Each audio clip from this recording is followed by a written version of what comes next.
এই কথাটা কি হাদিস? যে আন-নযরু ইলা ওয়াজহিল আলিমি ইবাদাতুন, আলেমের চেহারার দিকে তাকানো সওয়াবের কাজ, ইবাদতের কাজ। এই বাক্যটা যদি আমরা শুনতে পাই, এমনকি আমি ছোটকালে মাদ্রাসা ছোট অবস্থায়ও আমরা জানতাম বা শুনতাম যে আলেমের চেহারার দিকে তাকানো সওয়াবের কাজ বা ইবাদত।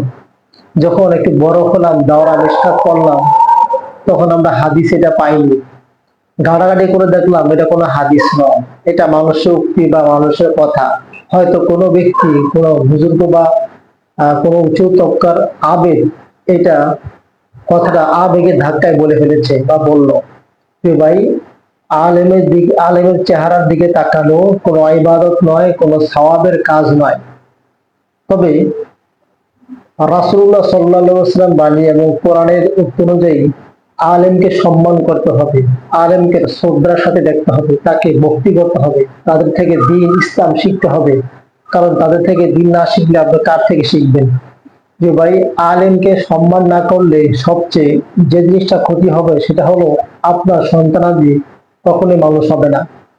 এমনকি আপনি জাহান্নামে যাওয়ার কারণ হবে আপনার সন্তান, সন্তানাদি হবে আপনার জাহান্নামে যাওয়ার কারণ।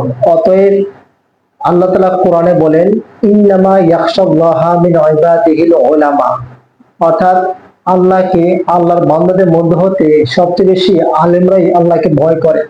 রাসূলের হাদিস সাল্লাল্লাহু আলাইহি সাল্লাম, যে একজন আলেম আবেদের তুলনায় এমন যেমন পূর্ণিমা চাঁদের মতো, পূর্ণিমা চাঁদের যে নক্ষত্রের তুলনায় পূর্ণিমার চাঁদ বড়। অতএব আলেমকে সম্মান করতে হবে, শ্রদ্ধা করতে হবে, তাদের দেখানো পথ অনুযায়ী আমাদের চলতে হবে। প্রিয় ভাই, যেহেতু এটা হাদিস নয়, যদি যারা বর্ণনা করে বা যারা বলে বলে বেড়ায় তাদেরকে সতর্ক করতে হবে। আর রাসূলের দিকে সম্বোধন করা যাবে না, যেটা হাদিস। এটা যদিও এমন কথা কেউ বলে, সেটা জাল হাদিস হিসেবে হবে, জাল বা মাউযু হাদিস। অতএব এটা রাসূলের দিকে সম্বোধন করা যাবে না যে রাসূলের কথা বলেছে।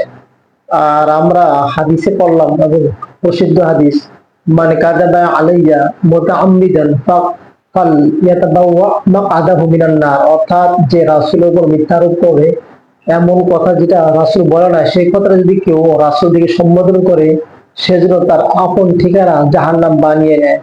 অতএব হাদিস বর্ণনার ক্ষেত্রে আমাদের সতর্কতা হতে হবে। আর যেটা রাসূল বলে না সেটা প্রচার করা যাবে না। আপনি যদি না জানেন, তাহলে জানলেওয়ালা ব্যক্তির কাছ থেকে জেনে নেন। জানলে সমস্যা কোথায়? লজ্জা